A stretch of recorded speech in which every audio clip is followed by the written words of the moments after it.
o lança-perfume em si, eu tava com esses caras e os caras vendiam dentro da escola. E aí a gente tava na beirada da escada um dia. E aí esse brother meu, não vou falar o nome dele, lógico, nem sei se ele tá vivo ainda. Tá. Tava ali do meu lado e tal. Aí ele passou o lança-perfume pro moleque, recebeu o dinheiro, nunca vou esquecer. Foi muito viva aquela imagem do cara dando as trocadinhas, as moedas contadas pra pagar R$5 na época. Pegou o vidrinho e usou o lança-perfume ali na minha frente. Eu já tinha experimentado. Usou na nossa frente ali na escada. Ele endureceu e caiu da escada. Putz. Aí eu olhei, falei, vixe. Não, aí não. Aí deixa quieto. Deixa quieto. Então aquilo ali me assustou. E aí, cara, música, bebida, zoeira, mulherada. Tá com esses caras, foi só... Fui me envolvendo, me envolvendo, dando muito trabalho pro meu pai, muito trabalho pra minha mãe, muita decepção mesmo. Minha mãe sofreu muito, muito, muito com essa minha fase. Porque chegou um momento que eu entendo isso. Talvez não faria da forma que meu pai fez, mas eu entendo que foi uma explosão drástica na mente dele de tirar o filho dele daquela situação. E minha mãe sofreu muito. Meu pai já começou a adotar uma postura de tipo assim, você tá envolvido, então você é igual a eles, entendeu? E já começou a me tratar dessa forma. Então, a fase ruim da minha infância, da minha juventude, adolescência, foi eu mesmo que causei. Foi eu que causei essa fase. Foram as escolhas que eu fiz, de me envolver por esse caminho. E aí era rolê, saía de casa numa terça, voltava na sexta... Oi, tô bem, já ia pra balada de novo. Você tinha quantos anos nessa época? 14, cara, nessa anos? fase aí eu já tava com 15 pra 16. Isso foi até que idade, cara? Até os meus 22, cara. Até os meus 22 anos. Muito trabalho, irmão. Muito trabalho. Nossa. Pô, atender uma ocorrência agora, seu filho desmaiou uns caras aqui. Ah, de briga também? Muita. Você era briguento, cara? Cara, eu era. Mas assim, era briga de graça ou alguma provocação? De graça, irmão. De graça. Saía porque queria brigar. Sabe por quê? Tipo assim, eu saía pra rua. Mano, eu vou falar uma coisa pra você. Os caras que eu sempre tive raiva, cara. É os briguentos. Não é, cara. Mas não eram os caras que tipo, brigavam porque dava alguma confusão. Os caras brigavam pra se defender. Nada. É os caras que saíam porque queria brigar, cara. Irmão, assim, ó. Doido, cara. Eu já não digo, tipo, fui pra rua pra arrumar uma treta. Não, mas eu não negava. Então, cara, mas Nossa, eu tive casa... Eu não era de brigar. Não era de brigar. Eu, sei lá, eu acho que eu era o cara mais de apanhar do que de bater. Mano, foi numa... Parece que era um imã. O cara saía assim, acho que hoje quero brigar com alguém. Passava por mim, já dava de ombro. Aí você olhava pra ver o que aconteceu. O cara já tá encarando o quê? Já vinha pra cima. Falei, meu Deus do céu. E não aconselho ninguém, porque se na nossa época já era difícil... Não, hoje em dia não dá. Hoje em dia não tem como. Hoje em dia não é mais assim. Né? Eu cheguei a tomar um prejuízo, que aí eu vi que eu parei. Os moleques do time de futebol... Nunca fui bom jogador de linha, mas jogava no gol. Tá. Pra não falar, pô, eu jogava muito, eu cheguei a ser convidado pra jogar no Carapicuíba, no time de Carapicuíba. Tá. E aí eu não fui porque tava com nota ruim na escola. Né? Foi uma das primeiras decepções do meu pai ali. Tá. Que o professor chegou, contou pra ele ficou todo feliz. Vamos lá na escola buscar o boletim. E eu na moto. Caminho todo sabendo que as notas estavam ruins. Meu Deus do céu. Eu ainda vou levar ele até lá. Ai, chegou lá na hora que ele olhou pra mim e falou, mano... Cara. O professor falou, ó, dá tempo de recuperar pra ele ir jogar, pra ele entrar pro time. Só que aí eu, cara, larguei de mão, tipo assim, não fui pra frente. Era goleiro.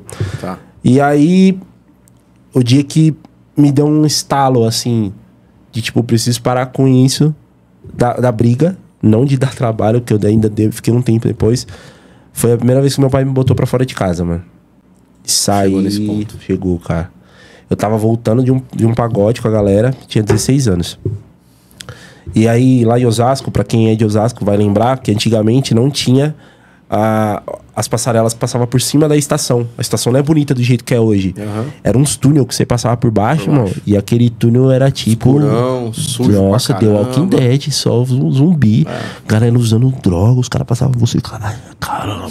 E aí, mano, você passava do lado do cara, e aí, mano, o bagulho é louco. O cara não tava nem acontecendo nada, nem falava com o cara olhava pra você e falava assim, o bagulho é louco, o bagulho é louco. Você falava, e passava correndo assim, sabe? Tanto que essa época, pra você, tipo, ir com a minha mãe pro centro de Osasco, tinha que ser de dia, irmão, só estralando. Pra você passar lá dentro, cheiro de xixi, aquela coisa. Acho que foi uma das melhores obras da prefeitura de Osasco, foi tampar aquele túnel, irmão. Era dois ou três. Um aqui e o outro, tipo, 100 metros Cara, acho depois. que ainda tem alguma coisa ali, Barueri, não sei se Barueri tem. Cara, na Lapa tem. Na Lapa tem um. Lapa Era tipo tem. aquele da Lapa. Aquele da 12 de outubro ali. Era tipo aquele da Lapa. É. Cara, e é assim... Só que era por baixo, irmão, da estação. Então, é muito... Pra começar, cheira mal Nossa! só. É horrível, cara. Você tá doido? É horrível. E aí um dia eu tô ali, aquela galera voltando e foi dois moleques na frente. Foi dois parceiros nossos na frente. Adelmiro e Heré. Se assistir, vai lembrar. Que esse Você dia, tá entregando meu patrão... todo mundo hoje aqui. Rapaziada, e eu vou mandar. Esse dia nós apanhou com força. Apanhou? Com força. Mas a gente apanhou com honra.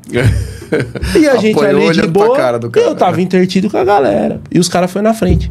Quando a gente atravessou o túnel, que chegou, tava o Heré e o Adelmiro tentando proteger o Heré, e o Heré tomando um cacete de dois negrão. E aqueles negrão que parecia... Eu lembro dos caras, os caras pareciam... Tem um filme Matrix, que tem uns... O Neo. Não, que tem uns fantasmão branco de trança. Os negrão pareciam aqueles caras. Tipo assim, só que bem negrão mesmo, porque vai que... O pessoal vai entender. Pô, eu sou negrão, tô falando aí. Os caras batendo. Aí eu não entendi nada. Falei, mano, por que esses caras tá batendo nos caras? Aí quando a gente tava chegando perto, um dos negrão pegou e deu com o joelho bem na parte da frente do joelho do Heré. Bateu na frente, a perna envergou. Putz, a vida. Irmão, na hora que eu vi aquilo, eu olhei, eu falei, o quê? O ponto de ônibus que ele estava apanhando, tava reformando. E em cima do ponto de ônibus estavam os blocos que a prefeitura tinha deixado. Eu escalei o ponto de ônibus, peguei 2 blocos na mão e pulei de cima na cabeça dos caras. Bom, os caras já caiu e saíram correndo, os dois, entraram no outro túnel.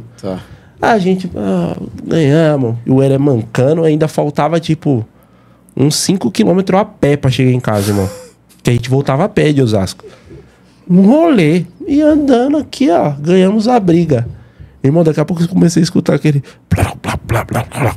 Falei, mano, isso é passo. E não é pouca gente. Quando eu olhei, tava vindo aquela revoada de gente. Os caras tava com umas meninas ali no ponto de ônibus. O Heré deu em cima da menina.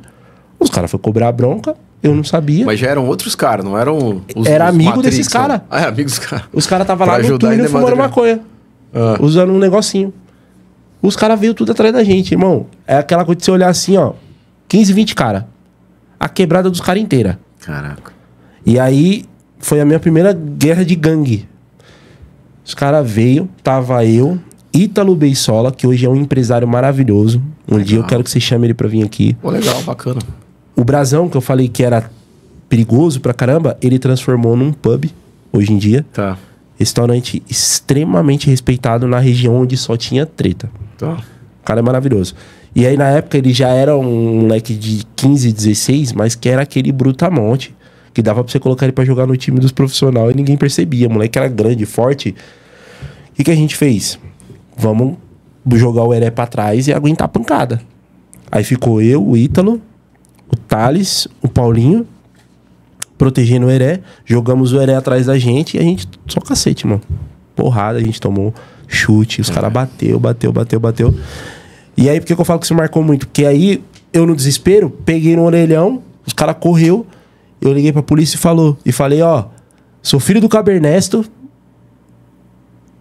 socorro. Onde você tá? Tô aqui na ponte Maria Augusto, acho que é o nome. Irmão, deu 5 minutos. Viatura pra tudo quanto é lado. Chegou aquele monte de viatura. O que aconteceu? Isso. Beleza. O cara pegou. Ô, Ernestão, aconteceu isso. Beleza. Passa o telefone pra ele. Passou o telefone pra mim, ó. Você tem 45 minutos pra sair de casa. É o tempo que eu vou demorar pra chegar em casa. Irmão, todo quebrado, machucado, boca sangrando. Todo ruim. Cheguei em casa, minha mãe já tinha ligado pra minha mãe. Ele ligou pra ela pra avisar. E, tipo, não tinha o que fazer. Cheguei em casa, botei 5 mudas de roupa. Falei, mano, pra onde que eu vou, irmão? De madrugada. E aí, é uma parada muito forte. Os caras que estavam comigo, que eu protegi, que tava ali, né? Ninguém, irmão. Não julgo os caras, mano. Os caras tinham que respeitar a mãe e o pai deles, né? Então, não posso julgar os caras também. Mas eu não tive... Talvez pra aquela mãe e pra aquele pai não tenha chegado o limite que chegou pro teu. Exato. Naquele teu momento, né? E aí eu saí andando de Osasco, Vila dos Remédios, pra quem conhece vai medir a distância, até Barueri a pé. E no meio do caminho ainda parei na estação de Osasco. Tive que voltar pelo mesmo caminho que a gente apanhou. Parei na estação de Osasco. Fiquei na porta ainda, um negócio que mexe bastante, pedindo dinheiro pra galera que descia da estação pra tentar pegar um trem. Porque eu falei, pô, vou pra casa da minha tia. Aí fiquei ali pedindo, tipo, R$2, R$3. Consegui juntar R$2,80 na época, mas não dava pra pagar passagem. Falei, vou andando. Fui andando até a casa da minha tia. Autonomista. Avenida famosona lá de Carapicuíba, que eu esqueci o nome. Barueri. Cheguei lá na divisa. Fiquei lembrando onde que minha tia morava. Tava ali perto do shopping. Que hoje é um shopping, né? Na época não era, né? Pô, cheguei ali e tal. Ah, já sei onde que é e tal. Cheguei na minha tia, minha mãe tinha ligado pra ela pra avisar. Ela tava com aquela porta de aço, ela tinha um salão de cabeleireiro e morava lá dentro. E aí cheguei, ela já tava com a porta, ó, entra, senta aí e ora. Ó, foi o meu primeiro contato, tipo assim, Deus. Que legal, sabia cara. que Deus existia, mas tipo assim, que ela era muito evangélica, muito, nossa. Que legal. Senta aí e ora. Não, tia, senta e ora. Não, tia, ajoelha e ora, então.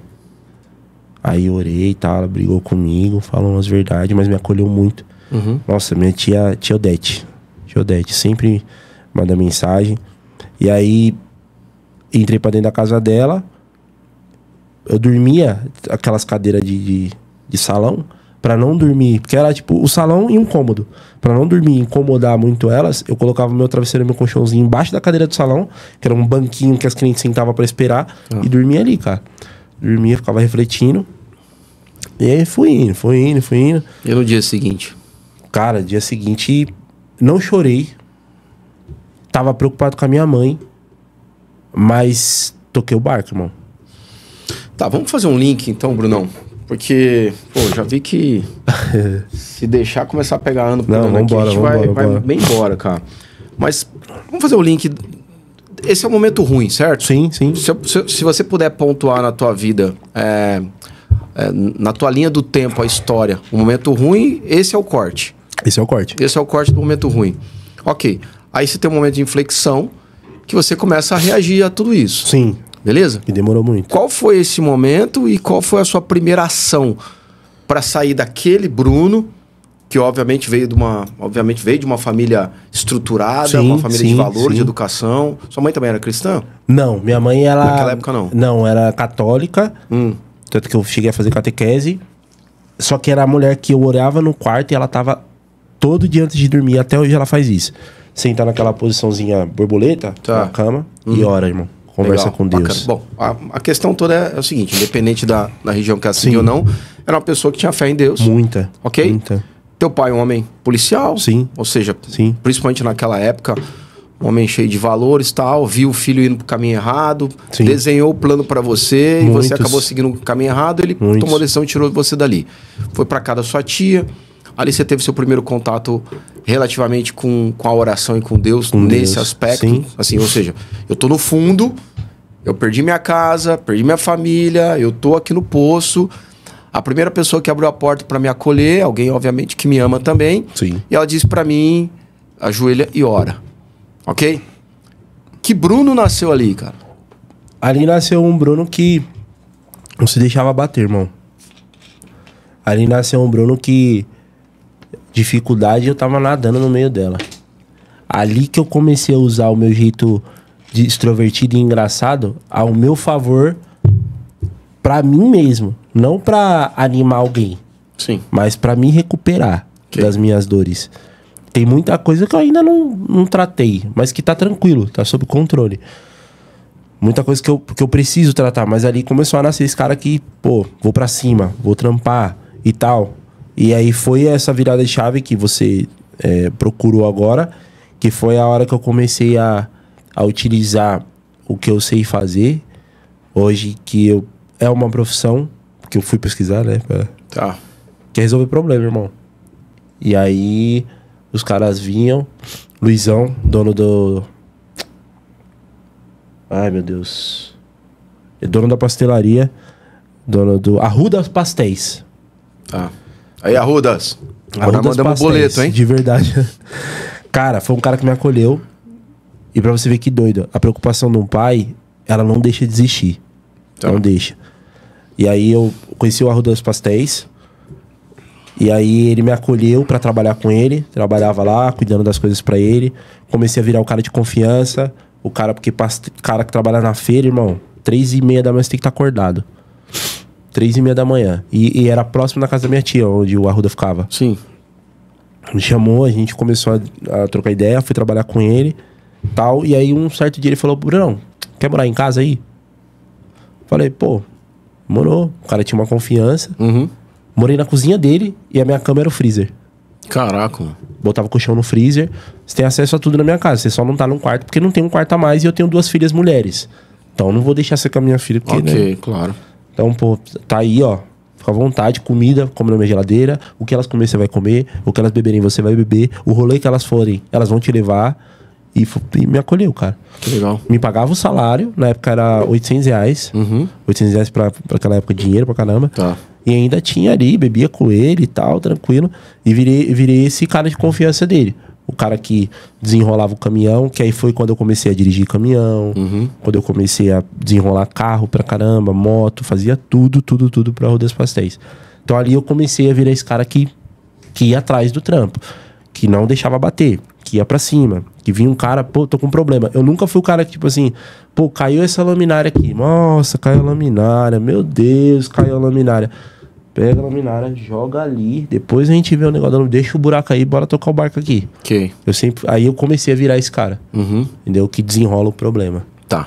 Então, na verdade, você começou a empreender no negócio desse rapaz do Arruda. Sim. Ali eu ainda não tive o espírito empreendedor. Aliás, colocar em prática. Na verdade, assim, não tô dizendo que você estava criando um negócio como um empreendedor, como a gente vê hoje, mas assim, aquela história do... muitas vezes você está empreendendo no CNPJ do outro, né? Sim, aliás, na maior parte das vezes você está empreendendo no CNPJ do outro.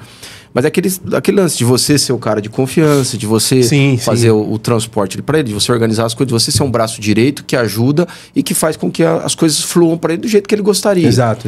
Ou seja, então ali você começou a ter essa experiência. Esse foi o seu primeiro emprego? Não foi meu primeiro emprego. Meu primeiro emprego, assim, falar uma parada que eu fiz para ganhar dinheiro foi quando eu criei um sistema de delivery de água de poço. Delivery de água de poço. Eu dou risada. Delivery de água de poço. Delivery de água de poço. Meu, deu uma crise de água. Eu não sei que ano era. Vou ter que fazer a conta. Tenho 33. Teve uma época. 10. Teve uma época, na verdade, a gente teve uma crise hídrica. No último governo Bolsonaro também teve, mas teve lá atrás. Falei crise de água, cara. Crise hídrica. O nome correto é crise hídrica. É a falta de chuva. Resumo é falta de chuva. Foi isso. Eu acredito que isso deve ter... Foi isso mesmo. Secou as represas e acaba a água. Foi, mano. Foi terrível, cara. Aliás, você quer saber, cara? Uma das pautas dos telejornais que haviam naquela época, tanto na hora do almoço quanto no Jornal da Tarde, era a porcentagem de água dos reservatórios. Era isso.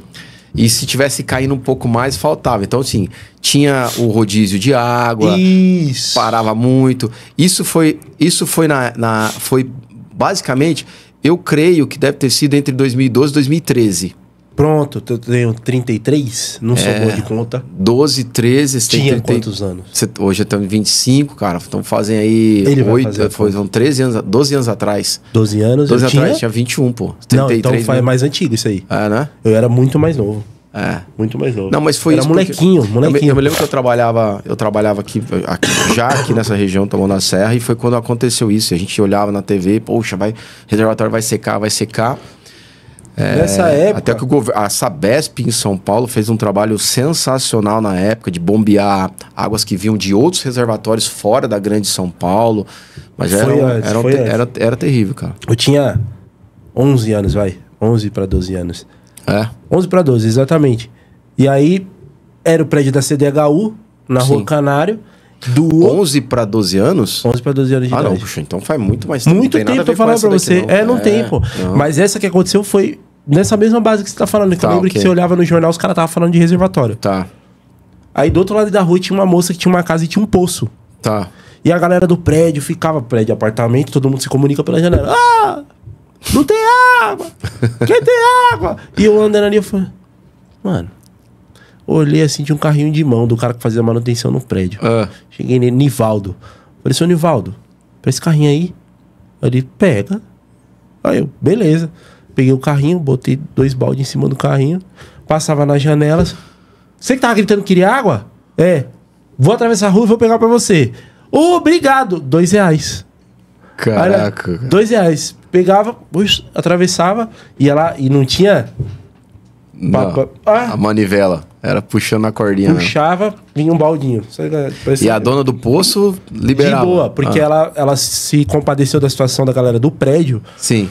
Gente, ela pôs até um papelzinho lá, pode pegar água à vontade. E ela deixou a garagem você colocou, aberta. Fala com o Bruno, R$2. Mano, muita gente. Já tinha um call center já naquela época? Não, só faltou colocar o atendente, né? Mas chegou a acontecer. O pessoal ia na janela da minha mãe. Ô, Magali, o Bruno tá aí? Ela, não, por quê? Vai pegar água lá pra mim. Aí ela, ô menino, tá vendendo água? Vai lá buscar lá, a mulher te procurando lá. E ela falava brincando e meu pai ficava tipo, mano, que moleque do caramba. E ele deixava. Minha mãe... Empreendendo. Já. Ia R$2. É lógico, você pega um carrinho de mão, um moleque magrelo, 11, 12 anos de idade com balde, caía mais água fora do que chegava a metade, mas o pessoal ficava feliz. Pô, já dá pra me ferver aqui e fazer um negócio e tal. Que legal, cara. Que legal. Aí eu parei com o meu empreendimento na mesma semana, porque eu conheci uma moça que ela pegou e me trouxe aqueles baldão azul. Sei. Meteu no carrinho e falou, vamos lá buscar água. Falei, mano, como é que eu vou voltar com isso aí cheio de água? Fui, balde leve. Ela pagou R$5 de Mamel Sway. Dava 10 passos, parava. 10 passos, parava. Aí ali eu já zerei meu empreendimento, deu dor nas costas. Aí, não, chega. Aí depois disso aí, eu montei uma bicicletaria dentro do apartamento, que aí eu deixei minha mãe doida na cabeça. Dentro do apartamento, você montou uma bicicletaria? Irmão. E eu não tinha dinheiro. Eu tinha que arrumar minha bicicleta. Minha mãe me dava ali os 10 contos pra trocar uma corrente. Eu ia lá na bicicletaria do Cal. O Cal acho que nem tá vivo mais, o Cal. Ia na bicicletaria do Cal. Ficava ali no carro e tal. Sempre bom de trocar uma ideinha. Cal, vim buscar uma corrente nova, beleza. Tem alguma coisa aí que você não quer mais? Ele, ó, tem uns negócios aí que eu joguei. Irmão, pegava, levava pra casa WD do meu pai. Limpava, ficava brilhando. Rapaziada, eu tô com corrente nova em casa. Mas minha casa vivia cheia de peça, grade, quadro jogado, tudo embaixo. E os moleques toda hora. Cada 5 minutos. Ô, Bruno! Quebrou o guidão! Eu, peraí que eu tenho um aqui. Caraca. Pegava lá e os moleques não tinham dinheiro também. O que eles faziam? Mãe, me dá R$5 pra comprar doce na Nicinha. A Nicinha era a moça que vendia doce no prédio. Sim. Eles pegavam pra comprar doce pra eles. Me davam um chiclete, pagavam um geladinho. O meu comércio era pra sustentar os meus doces. Certo. Ia sustentando meu... E cheguei a catar papelão sem precisar. Meu pai adorava isso. Meu pai adorava. Minha mãe ficava brava. Tem aquelas lixeiras comunitárias de condomínio? Sim. Eu entrava lá dentro com os moleques, separava o lixo lá dentro, mexendo no lixo. Separava papelão, alumínio, colocava, ia todo mundo no ferro velho, vendia pra comprar geladinho. Minha mãe, vê o moleque entrando na lixeira, a gente não precisa disso. Você fica deixando. Ele é melhor fazer isso aí do que pegar dinheiro aí, ó, e comprar as coisas, ficar me pedindo. Deixa ele trabalhar. Então aí foi quando começou. E o vasilhame por algodão doce, chegou a trocar também ou não? Não. Esse aí os moleques trocavam, mas eu não... Rapaz, as panelinhas de metal e tal. Eu tomei uns cascudos do meu pai por causa disso. Sério? Acabava com os vasilhames pra trocar por algodão doce. O cara da Kombi passava na rua. Tinha o cara. Olha o algodão doce, a molecada saía. A gente morava no interior. No interior, casa de madeira, né? É alvenaria, não é de material, é de alvenaria. E aí elas geralmente têm um porão. Sim. E no porão é onde você guarda tudo, cara. Ali tem de tudo. Tudo. Imagina tudo? Tem de tudo ali. Tudo, cara. Pô, Ah, o carro quebrou em algum momento, trocou a peça, joga lá embaixo. Ah, tirou um armário da cozinha, trocou por outro, joga lá embaixo. Ah, tem caderno do ano passado, botou numa caixa, joga lá embaixo. Vasilhame lá embaixo. Aí os vasilhames ficavam lá. E tinha uns engradados, que é a caixa de os vasilhame. Aí um belo dia inventou de começar a aparecer um cara lá na cidade que trocava algodão doce por vasilhame. Puta negócio da China, né, cara? Porque, pô, o vasilhame, naquela época, não sei hoje como é que funciona isso. É difícil você ver uma garrafa de vidro. Você vai comprar no supermercado, você compra garrafa PET, de Guaraná, essas coisas todas. Naquela época, cara, e principalmente no interior, era só garrafa de vidro. De vidro. E aquilo é o seguinte, para você comprar uma, você tinha que levar o chamado, pelo menos lá no interior, chamava casco. Sim, que era vazia, outra vazia. O nome era esse mesmo. E aquilo valia um dinheiro, entendeu? Aí meu pai tinha as caixas guardadas. Um belo dia meu pai apareceu lá pra ver e foi atrás dos vasilhames, tinha sumido tudo. Tinha trocado tudo. Aí foi perguntar pra mim, eu tava lá embaixo lá, eu peguei, troquei com o moço do algodão doce. Como assim, moço do algodão doce? Era o cara que passava todo dia na rua vendendo algodão doce. Ia lá pegar um casco, dava pro cara, ganhava um algodão doce. Eu e os moleques da rua. Meu amigo, vou te falar, velho. Aí foi aquela história de todos os pais ficar descobrindo de uma vez só. Foi tenso o negócio. Foi fácil. Lá a gente tinha, mas não foi uma coisa que eu me apeguei. Era mais a bicicletaria. Aí depois eu fui pra panfletagem. Então vamos lá. O delivery de água de poço, você tinha quantos anos? Tinha 11 para 12, 12 anos. 12 anos. Depois você foi pra bicicletaria no apartamento. Aí eu fui até os 14 com bicicleta. Rapaz, ficou um tempo ali. Fiquei, a bicicletaria, vixi. 14. Aí você passou pela fase da escuridão. Isso, aí fiz panfletagem. Aí trabalho registrado, o primeiro registrado foi na MSV Soluções Limitadas. Que era uma empresa do quê? Era uma empresa de... Era tipo um escritório que fazia atendimento de contabilidade. Era algo voltado a isso. Eu era office boy. Tá. Isso foi também antes do pastel? Foi antes do pastel. Tá, bacana. Antes do pastel. Então vamos voltar pro pastel. Bora. Aí saiu da sua casa. Certo. Passou por esse momento familiar que foi mais complicado. Sim. Conheceu, ficou com sua tia um período. Conheceu o Arruda, foi trabalhar com o Arruda, foi morar na casa com ele. E ali você ficou quanto tempo, por exemplo? No Arruda eu fiquei... 1 ano, cara. 1 ano. 1 ano no Arruda. Foi a primeira vez que eu tive o contato com, tipo assim, fui preso. É mesmo, cara? No Arruda. Porque a gente tava lá na barraca. Chegou uns caras fazendo panfletagem. Era candidato a vereador na época. O cara queria lembrar o nome do cara. Cabelinho, aquela coisa. Aqui, vota em mim, vota em mim. O Arruda era um cara meio estressado. Hoje eu acho que ele é mais tranquilo. Ele era um cara meio estressado. O cara chegou panfletando ali. O Arruda, eu não quero panfletagem aqui não. E não sei o que. Ele, mas eu vou, que eu tenho direito constitucional, não sei o que. Mas eu não quero que não sei o que. Que eu não vou. E aí o Arruda olhou pra mim, eu olhei pra ele. Eu nem perguntei. Brau, no cara. Aí o cara já caiu, saiu tropicando, virou aquela confusão. O Arruda desceu da barra, começou a bater no cara. E o Arruda, cara, foi o primeiro contato com um empresário visionário. Bacana. Visionário. Porque não era barraca. Era trailer. Foi aquele cara que todo mundo criticou, saiu da barraca e foi pro trailer. Tá. O Arruda já tinha na época 3 trailers. O trailer tinha água, tinha tudo, luz, som, coisa. E aí o cara foi, atropelou, bateu por azar. Não é azar não, né? Não era pra mim mexer com essas coisas. Tava vindo a viatura da Polícia Civil. Viu a bagunça. Confusão. Os caras, porque a gente tava batendo muito nos caras. E os caras, pelo amor de Deus, me ajuda. A gente só parou de bater quando viu a viatura. Guardou e foi embora. Aí os polícia chegou, pegou eu e o Arruda, não colocou algema. Porque o Arruda era muito conhecido, é muito conhecido. Tá. Falou, Luizão, ô irmão, aí você me quebra. Cadê o negrão? É seu segurança, essa bexiga aí? Vai, entre os dois na viatura, vai ter que ir pra delegacia. Cara, aí fiquei, ó. Não tava falando com meu pai, porque... Tá. Ficamos lá, irmão. A Arruda tentou desenrolar daqui, dali. Aí ficamos lá. Foi indo, muita confusão. E saí de lá, do Arruda. Foi bem conturbada a saída. Que eu tive uma briga com a filha dele, com a Franciele. Hoje de boa, já encontrei eles depois, pô. Na época, os dois eram novão e tal. A gente brigou, saí fora. E aí... Um belo dia, o meu pai preparou uma surpresa. Era meu aniversário. Aí o Val, meu padrinho, né? Na época que eu era católico, falou: Negrão, vamos ali, me ajuda lá. Quero comprar um terreno lá na região onde seu pai comprou. Porque meu pai comprou uns terrenos em Parelheiros. Aí eu, beleza, vamos lá, pô. Ele falou que eu não sei chegar, vamos lá. E resumindo, chegou lá, era uma festa surpresa de aniversário que meu pai tinha feito pra voltar a falar comigo. Que legal. Aí a gente voltei pra casa e tal. Tipo assim, ele tomou essa decisão de perdoar e tá tudo certo. Beleza. E aí eu já tava inserido na música desde os meus 9 anos de idade. E essa bagunça toda, eu também tava como músico, tocando, ganhando dinheirinho. Ganhando dinheiro, ganhava R$20 pra tocar. E aí, quando voltou, ele falou: meu, o que você quer fazer? Vamos resolver sua vida? Falei, vamos lá. Ah, pai. Ele falou: você gosta de música? Gosto. Então você vai fazer conservatório. Ele me colocou no Conservatório Vila Lobos. Que legal, pô. E aí eu comecei fazendo violão. Conservatório Vila Lobos. Que também não... Quanto tempo durou isso aí? Putz, sei...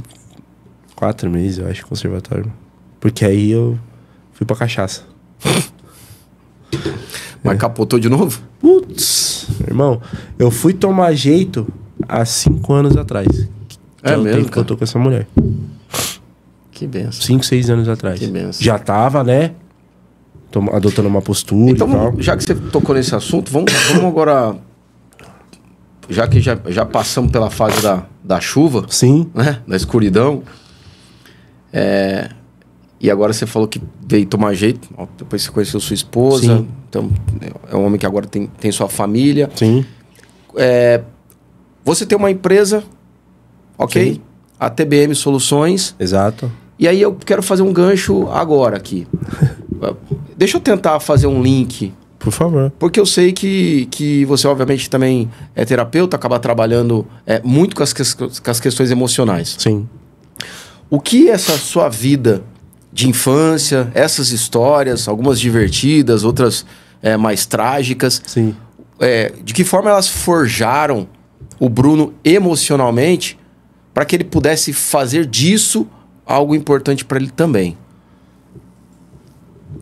Tudo isso que eu passei me fez ter certeza que não existe dificuldade que você não consiga enfrentar. E principalmente as que você causa. Certo. Porque psicologicamente falando, lógico, tem as pessoas que sofrem cargas psicológicas por conta de traumas na infância. O pai causou um trauma, que eu falei, meu pai botou pra fora de casa. Tá. Isso me causou um trauma gigantesco, né? Foi o jeito dele lidar com a situação, mas Ok. eu não, jamais. Então me causou um trauma. Então eu entendi que muitas das dores psicológicas a gente procura. Certo. E aí entra a parte que o terapeuta sofre. Porque o terapeuta, ele no começo ele tem que ser manso. Pô, tá tudo bem. Não, errei. Não, beleza, pô. Não se martiriza, não. Fica tranquilo. E aí você fica 1 mês, 2 meses, 3 meses. Chega no 5º mês que a pessoa tá em atendimento com vocês, começa a dar porrada. Que aí quando você começa a falar, isso aí, você tá porque você quer. Isso aí você tá porque você buscou. Então tudo isso que eu passei... Mas demora todo esse período? Demora, cara. Porque tem gente que vem muito ferida, o Andrezão. Tá. Muito ferida. Tem gente que vem, por exemplo... Tem uma paciente minha... obviamente... Claro. Mas a situação dela era muito delicada, porque era uma situação de 3 tentativas de suicídio. Por conta... eu vou usar esse termo espírito de hereditariedade, mas não é o espírito espiritual 100%. Tá. É a hereditariedade familiar. Tá. Você vê como é complexo. Quando eu comecei a atender ela, o questionamento dela era justamente se libertar das dores do passado. E ela tem uma filha e tal. E aí a gente foi começando a fazer um processo de regressão. E aí ela lembrou, na infância dela, de uma música que a mãe dela cantava pra ela dormir. Pra você entender como a nossa mente é um negócio assustador. A mãe dela cantava uma música pra dormir. E a música era em português, é uma música nacional, não vou lembrar o nome da música. Só que essa música, ela falava sobre uma moça que tinha sido traído por um homem. Esse homem tinha outra família. E ele foi cuidar dessa outra família e abandonou essa moça. E foi exatamente o que aconteceu com a mãe dela. pai dela engravidou a mãe dela, já tinha outra família e cuidou dessa moça. E foi ficar com essa família e abandonou essa moça. Sim. E foi a mesma coisa que aconteceu com ela. Tá. E aí ela chegou com isso. Entendeu? Teve a filha, o cara tinha outra família e foi cuidar dessa outra família. Então a mãe dela tinha sofrido isso. Cantava uma música que falava disso. Tá. E programou isso nela. Por que eu digo programou? Porque as pessoas não percebem que são as informações do passado, irmão. Que entra, fica e vai forjando na mente do cara. Exato. E você não percebe. Então, toda essa fase complicada na minha vida fez entender que a situação negativa eu só fico nela se eu quiser. Pô, que legal, cara. Não que eu não sou 100% controlado também. Teve situações que se eu não tivesse minha esposa e minha filha, eu não tinha saído, irmão. Tá. Nos ataques psicológicos que eu já sofri. E já velha aí agora, 1 ano atrás, 1 ano e meio atrás. Tá. A minha esposa chegar em casa com 2 livros. São 2 livros que eu sou apaixonado. O Senhor é meu psicólogo e nada nos faltará. E como lidar com situações difíceis. Certo. Os 2 livros. Ela chegou e falou, amor, tô pra você. Porque eu tava numa situação. Então, isso me forjou pra esses momentos. Certo. Porque eu passei por depressão. Já senti vontade de tirar minha própria vida. Mas eu entendi que tudo isso foram escolhas que eu mesmo fiz, irmão. Então demora pra você mostrar isso pro paciente. Tá. Nesse caso dessa moça, é muito delicado, mas você pode chegar e falar depois de 1 ano, 2 anos de atendimento e falar assim, pô, você ainda tá pensando nisso porque você quer. Só que graças a Deus, em 5 meses, 6 meses, já tinha tirado esse peso, já tinha tratado, tal. Aí ela me contou sobre as tentativas de suicídio. E aí já tinha tratado isso nela e hoje uma baita evolução. Hoje são outros problemas, são problemas atuais, né? Então tudo isso me forjou para essa concepção. Ter uma mente forte para entender que toda situação é difícil você causa e se você não causou, você pode sair dela. Não é fácil. Tá. Mas se você quiser, você consegue sair. Bom, então a tua casca, Sim. vamos dizer assim, a tua casca emocional, ela veio das experiências que você tirou e criou ali. Sim, sim. Depois você veio estudar um pouco mais esse processo terapêutico para Sim, poder fazer curso, desenvolver e ajudar as pessoas. Exato. Você sentiu em algum momento que isso fazia parte do teu propósito ou você caiu de paraquedas nisso? Como Não, foi? cara, eu senti que fazia parte do meu propósito. Porque eu passei por uma situação muito difícil. Várias, né? Certo. Mas eu sempre fui esse cara, que nem eu te falei, que tava ali no meio da galera. Todo mundo sempre sentiu muita facilidade de falar sobre a vida particular comigo. Ok. Sempre. Eu nem sendo terapeuta. Às vezes era aquelas conversas que a pessoa falava, pô, meu, tô apaixonado por fulano. Eu falava, aí, o que eu posso fazer? Não posso fazer nada, né? Mas sempre tinha alguma coisa pra, pra conversar, confabular.